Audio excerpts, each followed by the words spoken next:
Hello mga mami! For today's vlog, magluluto tayo ngayon. Napakasarap ng adobong sitaw at talagang mapaparami ka ng kanin dahil sa sarap ng ating ulam at mayroon nga pala akong natirang adobong manok at ayan ay nilagyan natin ng sitaw. O 'di ba? Mayroon kayong tira-tirang ulam diyan, pwede niyong ibahin ng luto at ilagyan niyo siya ng gulay. Pwede niyo siya pansahog. O 'di ba? Una, nag-init tayo ng ating cooking pan. Ilagay na ito ng mantika pagkainit at saka ilagay natin yung ating bawang. Busa-busa lang din yung ating bawang hanggang sa mag-medyo brown ito. At ayan, imekos-mekos muna natin yan hanggang sa pumula-pula yung ating bawang.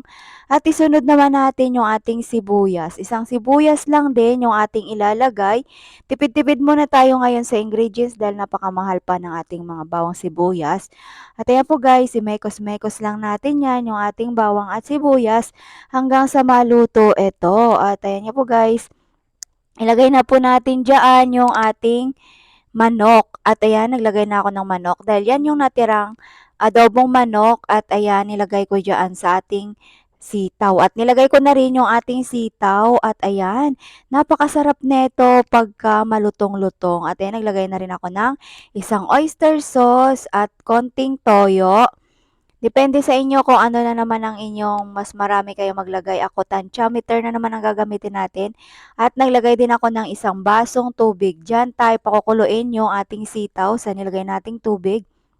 Untian lang nating tubig mga mamshi para hindi maraming sabaw at masarap talaga sa adobo, medyo tuyot-tuyot ang kanyang sabaw.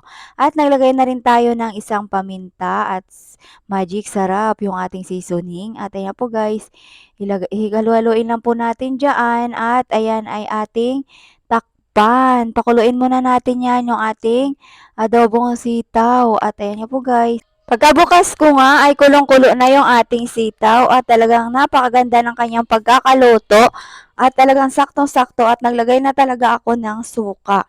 Pagka medyo lumambot na yung ating sitaw, lagyan nyo na ng suka. Ayan.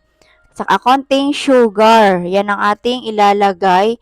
At imekos-mekos lang po natin yan. Ayan. Halo-haloin nyo lang mga mami. At ayan, pakukuluin pa natin ang pakukuluin at nag-add pa ulit ako ng sugar dahil medyo maasim ngayong ating adobo. Takpan man natin ng ilang minuto.